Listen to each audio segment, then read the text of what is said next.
पश्चिम बंगाल के मेदिनीपुर जिले के नंदीग्राम का सूबे की राजनीति में अहम स्थान है। नंदीग्राम में ही किसानों पर गोली चलवाने के बाद हुए आंदोलन के परिणाम स्वरूप ममता बनर्जी की अगुवाई में तृणमूल कांग्रेस सत्ता में आई थी।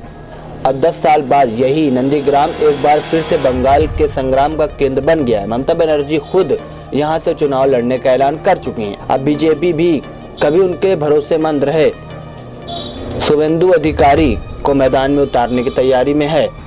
नंदीग्राम सीट पर 2011 से ही टीएमसी का कब्जा रहा है। अभी तक कोलकाता की भवानीपुर सीट से जीती आ रही ममता ने इस बार नंदीग्राम से चुनाव लड़ने का ऐलान किया है। वो दोनों ही सीटों से लड़ सकती हैं। 11 मार्च को नंदीग्राम सीट के लिए उनके नामांकन करने की भी उम्मीद है। ममता को यहां टीएमसी से बगावत कर बीजेपी में गए शुवेंदु अधिकारी का सामना करना पड़ सकता है। सूत्रों के अनुसार बीजेपी ने उन्हें इस सीट से प्रत्याशी बनाने का मन बना लिया है। शुवेंदु ने मेदिनीपुर में पिंगला विधानसभा के तहत पड़ने वाले खड़गपुर चंगवाल में एक दिन पहले ही जनसभा को संबोधित करते हुए कहा, मैं ममता बनर्जी को नंदीग्राम में हरा दूंगा।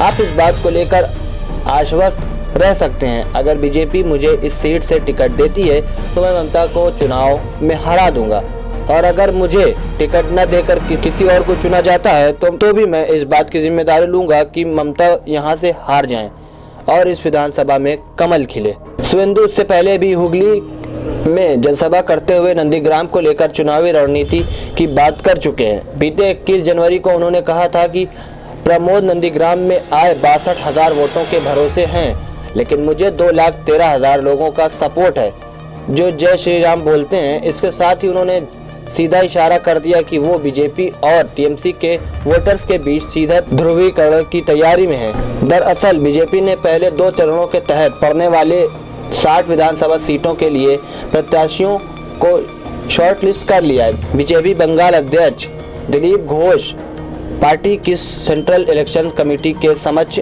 उस प्रस्ताव को रखेंगे। वो मुकुल रॉय के साथ इस मीटिंग में भाग लेंगे। घोष ने किसी प्रत्याशी का नाम तो नहीं बताया, लेकिन इस बात का इशारा किया कि प्रदेश इकाई ने प्रत्येक 60 सीटों के लिए 3 से 5 नामों का चयन किया है। उन्होंने बताया कि बीजेपी के प्रत्याशी युवा, महिला, बड़े नाम और अन्य दलों से बीजेपी में आए लोग रह सकते हैं।